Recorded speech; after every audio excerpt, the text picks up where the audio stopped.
Hello students and everyone, this is Gaurav Mishra and I welcome you all to GM Physics.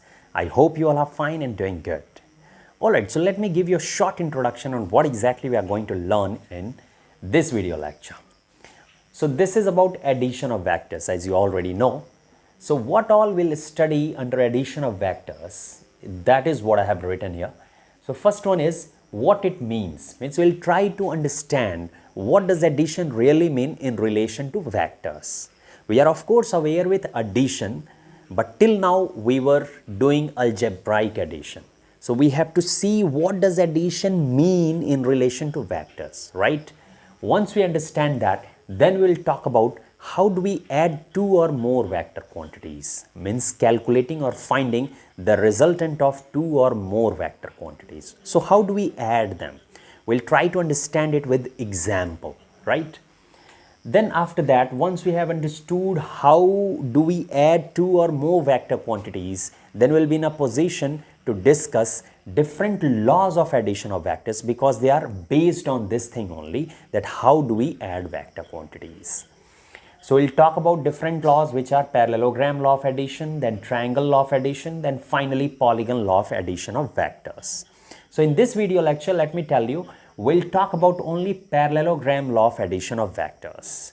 In the next part of this lecture, we'll talk about triangle law and polygon law. Alright, so the first one is, what does addition really mean for vectors? So here we'll try to understand the significance of addition in relation to vectors. A quantity which has both magnitude and direction, for such quantities, what does addition really mean? Because till now we are familiar with algebraic addition, adding two values like 2 plus 4 minus 2 plus 4, something like that. So here 2 plus 4 gives 6, here minus 2 plus 4 give 2, right? But it doesn't happen the same way with vectors. 2 and 4 can add up to give 6, 2 and 4 can add up to give 2 depending on the direction, and 2 and 4 can add up to give minus 2 depending on the direction, and 2 and 4 can add up to give any value between 2 and 6, right? But it is not the same with algebraic addition. 2 and 4 will be added up to give 6 only, right?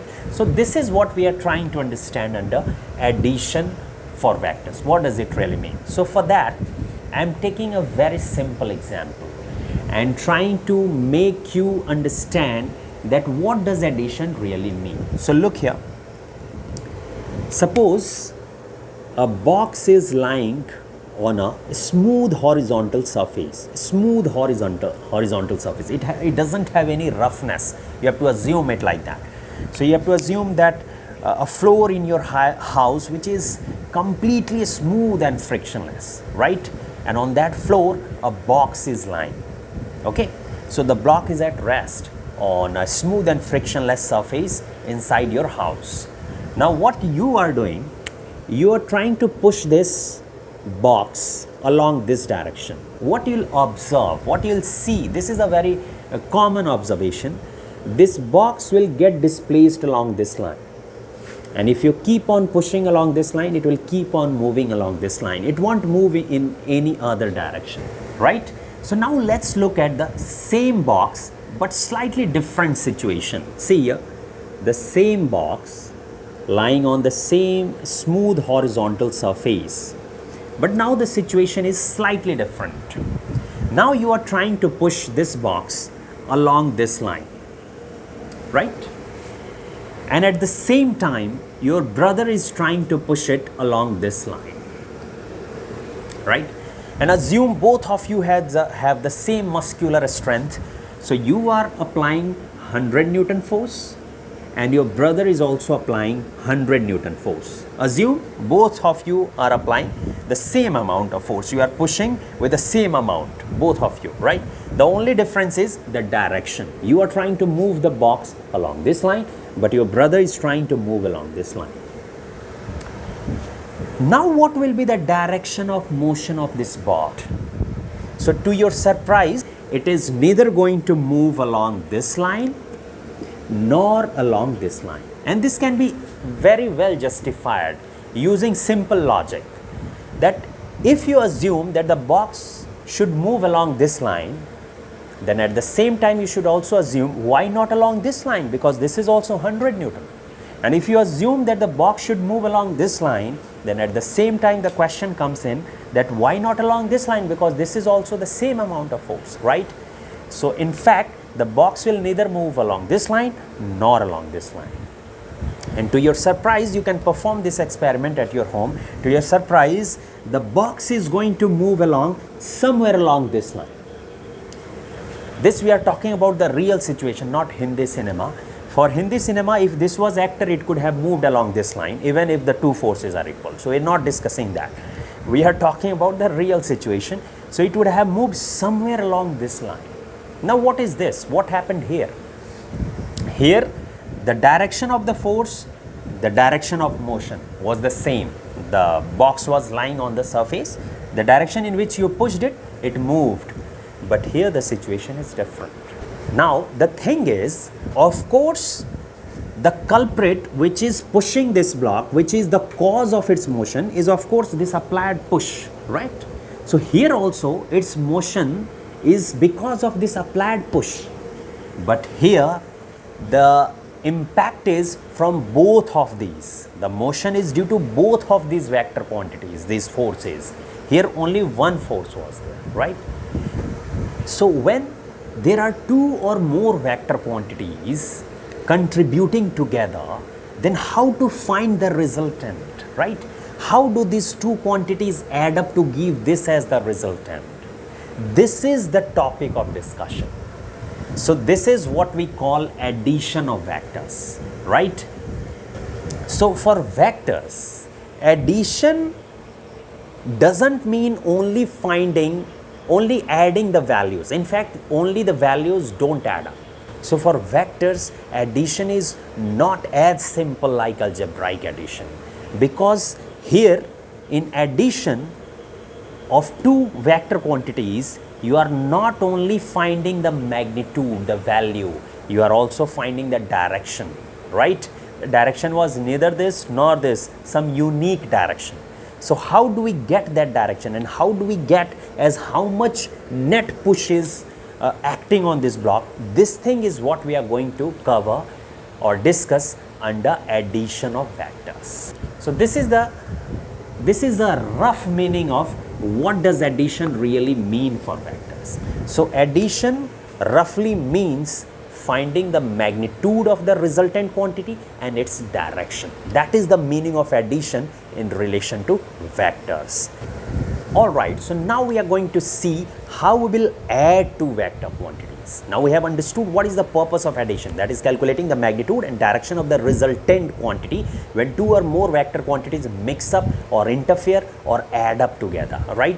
So now we are going to find as how to add two vector quantities. So again I am taking you to the previous example to make you understand it more clearly, that how we will add up two vector quantities. So see here, suppose the same box lying on the smooth horizontal surface, but now the direction in which you and your brother push this box is exactly opposite. Like you are pushing along this line and your brother is pushing along this line. Means you want this box to move along this line and your brother wants to move along this line. And both of you apply the same force. Both of you are equally strong, right? So what will happen here? The box is not going to move at all, right? What if your brother is slightly weaker as compared to you? Then what will happen? Means the second situation is like, assume you have applied 100 newtons, but he can support only 80 newtons. So now this block will move along this line, right? He can't stop. You will push it like this and the block will move along this line, right? This is a common observation. If a person is weaker, this person is stronger, this person will take it along the direction in which he wants to, right?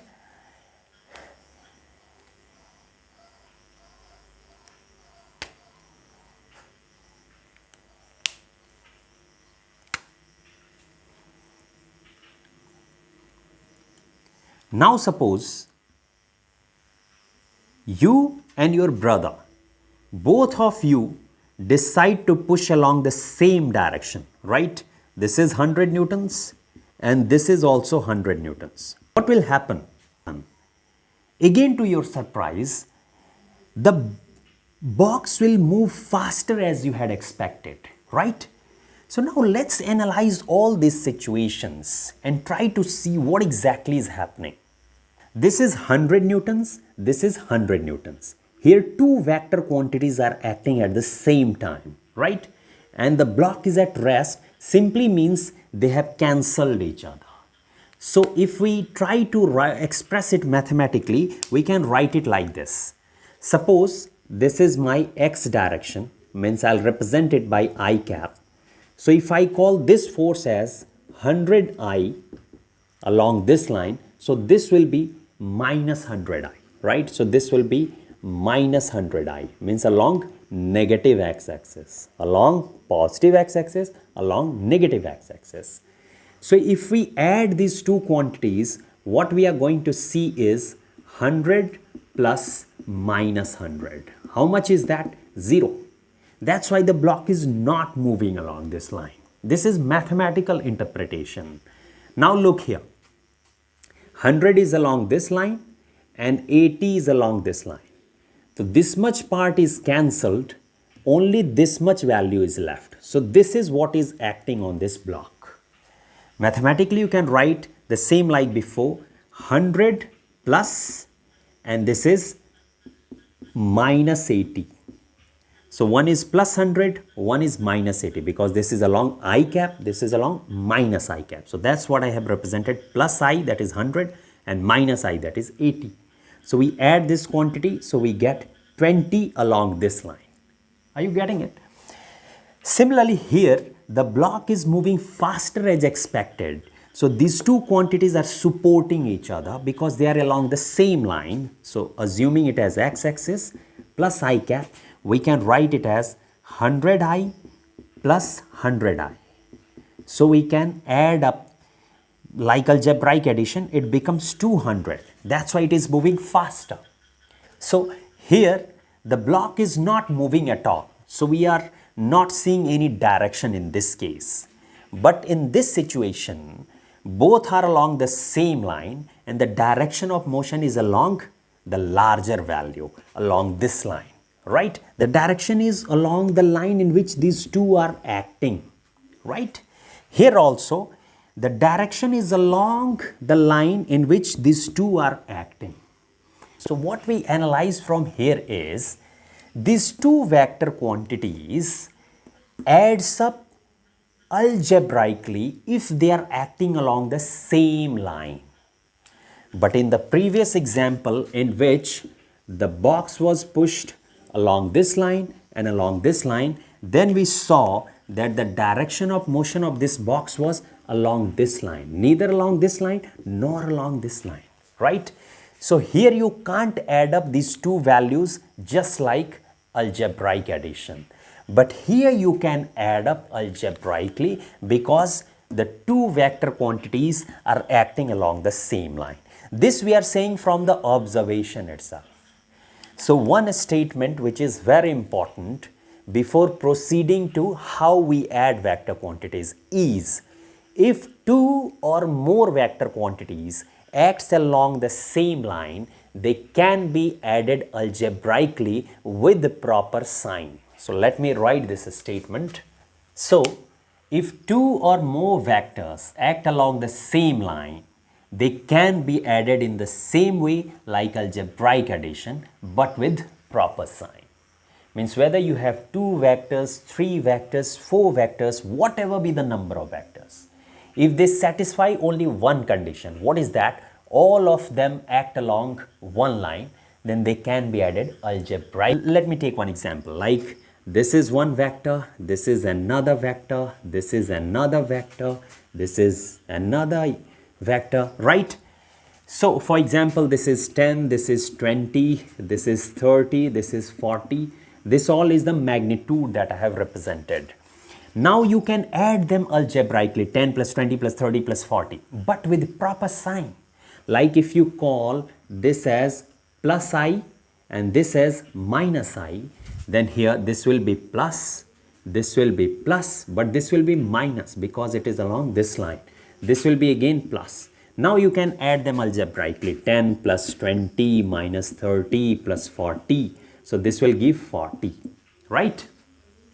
What will be the direction? So this will be the direction. Are you getting the point? So you have got the direction also and magnitude also, simply by following algebraic addition.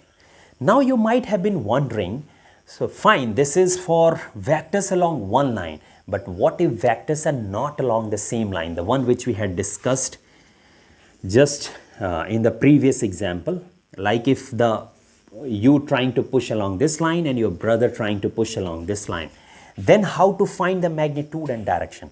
So that is the topic for discussion. All right, so how do we add two or more vectors?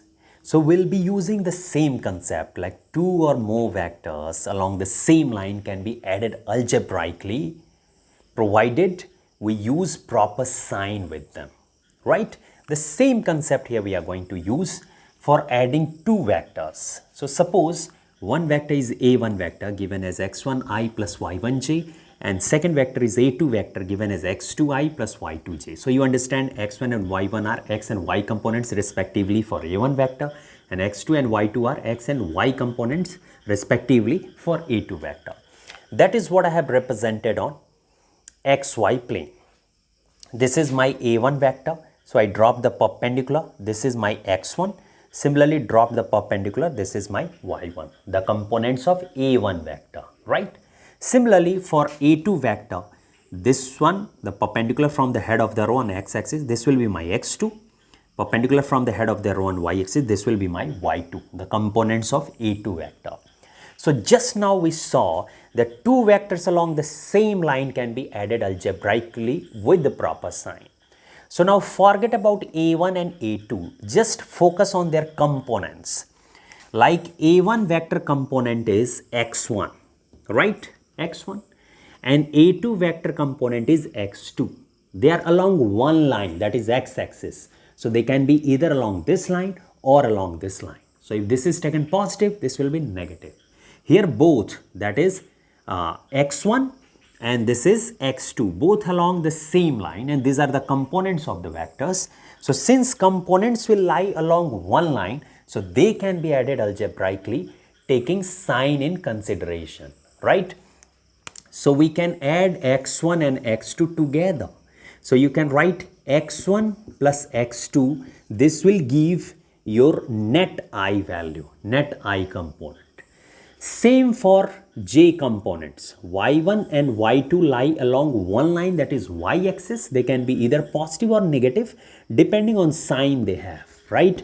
But since they are in one line, so they can be added algebraically. So you can write y1 plus y2, that is along j, right?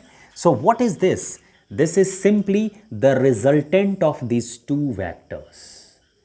The addition of these two vectors means we can write a1 vector plus a2 vector is the resultant of a vector. We can write resultant of two vectors, right? So what we have used here, the same concept as the previous one. Vectors along one line can be added algebraically. So you can add x1 and x2 together, y1 and y2 together. Here I have written vectors in xy plane, even if it is expressed in 3 dimension, like if it was like a1 vector is x1 plus y1 plus z1 k cap, right? And x2i plus y2j plus z2k. Same concept. The way you have done for x-axis, y-axis, again these two components for different vectors are along one line, that is z-axis. So they can be added together algebraically. Means then you will get like this: x1 plus x2 for I, y1 plus y2 for j or y-axis, and z1 plus z2 for k, that is z-axis. This will denote a1 and a2 vector resultant if it is given in 3 dimension. Like so, whatever be the dimension in which the vector is expressed doesn't matter. You simply have to add the components together. So this is how we add vectors, and we can use this addition of vector to find the resultant of 2 or more vector quantities, right? All right, so let's take an example. Suppose you have 2 vectors. P vector is 2i minus 3j and Q vector is I plus 2j minus 3k cap. You have these 2 vector quantities, right? Let's take one more vector quantity. R vector is 2i plus 4j plus 8k cap. You have to find the resultant of these 3 vector quantities. It means you have to add these 3 vectors. So what you have to find is P vector plus Q vector plus R vector. How much is this? Very simple. You simply have to add the components along one axis at a time. So you take all the x components together, add them with the sign. You take all y components, add up them together with the sign. You take all z components, add them up together with the sign. So here in P vector, 2i minus 3j and nothing is given. It simply implies that there is no component along z axis. So you can write 0 k cap, right? Here it is written I cap, simply means the component of Q vector along x axis is 1 units, right? So now we can add them together. First of all, I am finding the x component. So P vector plus Q vector plus R vector is equal to 2 plus 1 plus 2. That is 5 I cap. What about J cap, the component? So this is minus 3 plus 2 plus 4. Take care of sign. So write minus 3, not 3, plus 2 plus 4, right? For Z component, you can write k cap. What are the values? 0, minus 3 plus 8. So you'll write 0, minus 3 plus 8. So we are getting the resultant vectors components. So this is 5 I cap. This will be 4 to 6 minus 3. So 3 j cap. And this is 8 minus 3 plus 5 k cap. So this is the resultant vector. Are you getting it? P vector plus Q vector plus R vector is this much. All right. So let's look at one more example. Here the question is, 2 vectors of magnitude 100 Newton each are represented in the xy plane as shown in the diagram. This is the diagram. 2 vectors of 100 Newton each. Means these are forces, a vector quantity of the same magnitude and aligned at an angle of 60 degrees with respect to x-axis. One above x, one below x, right? Find the magnitude and direction of the resultant vector. Means we have to look for the resultant of these 2 vector quantities, in which direction it will lie and what will be its magnitude. That is what we have to find. So how should we do that? Of course, we know that is by adding the 2 vector quantities, but for that we need to have the components of these 2 vector quantities so that we can add x components together and y components together. So let's proceed by taking the components, resolving the vector. So 100 Newton x component, 100 Newton y component. Similarly, for this 100 Newton, since they are aligned at the same angle, both of them will have same value along x-axis, right? But the y component of this second vector quantity will be along negative direction, right? So what are the values? Let's write. Let me call this as F1 vector and this as F2 vector. Let's name them for convenience. So first of all, I am writing F1 vector. F1 vector, right? So take the components. 100 is the magnitude, 60 degree. So the x component can be written as 100 cos 60. right? Can you write 100 into cos of 60? This is along I cap, right? And for y component, it is 100 cos 30 or 100 sin 60, right? So we can write 100 sin 60. This is for y coordinate of f1 vector. So how much cos 60 is? 1 by 2. So this will be 50 I cap plus sin 60 root 3 by 2. So this will be 50 into root 3 j cap. This is my f1 vector. Now for second vector, f2 vector, see, the component will be 100 cos 60 along positive I. So you can write 100 cos 60 positive I plus 100 sin 60 for y-axis, or simply this angle is 30 degrees, so you can write 100 cos 30. Same thing. So you can write 100 into sin 60, but this is along negative x-axis, so you'll write minus j cap. Are you getting it? So how much is that? 100 cos 60, 1 by 2, so this is 50 I cap minus sin 60 root 3 by 2. So 250, 50 into root 3 j cap. We have to find the resultant of these two vector quantities, f1 vector and f2 vector. So how do we do that? We simply add up the components along one axis together. So you can add up x component together and you can add up y component together. So how much you get?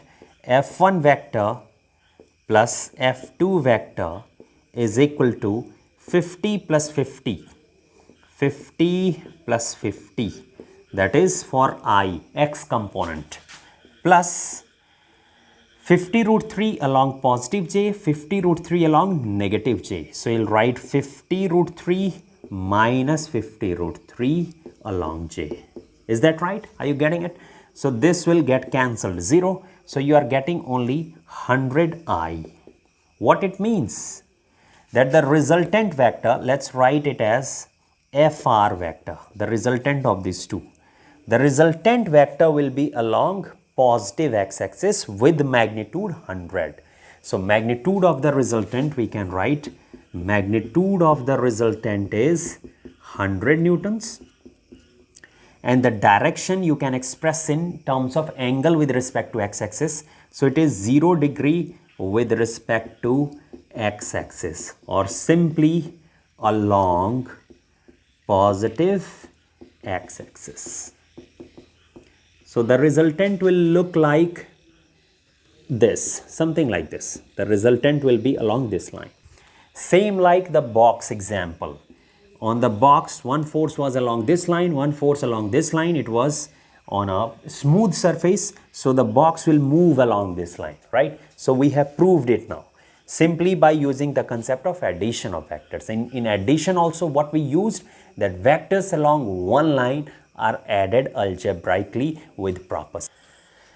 Alright, so whatever we have studied for addition of vectors, the entire thing can be summed up like this. So the conclusion is, if we have these many vectors, any number of vectors, such that a1 vector is x1i plus y1j, a2 vector is x2i plus y2j. Similarly, an vector is xni plus ynj. Here I have written all the vectors in one plane, xy plane, right? You can write it for 3 dimension also, the same thing we saw in the example, right? So the resultant of all these vectors means when these n vectors are added together, then the resultant of these can be given as AR vector, which is the resultant of all these n vectors, is A1 plus A2 plus dot dot plus n vector, will have the components at all the x components added up together of all the vector quantities which are being added, all the x components added up together, x1 plus x2 plus dot dot dot plus xn, but with sign. This is very important. And finally, for y components, you add up all the y components of different vectors together with sign. So this is y1 plus y2 till yn, this is x1 plus x2 till xn, all with proper sign. Alright, I had told you we'll study laws of addition of vectors, and under laws of addition we'll discuss parallelogram law of addition of vector in this video lecture, but this will become very long. So for parallelogram law of addition of vectors and triangle and polygon law of vector addition, we'll have separate videos. Alright, so keep practicing, keep learning. Till then, all the very best. Take care. Bye-bye.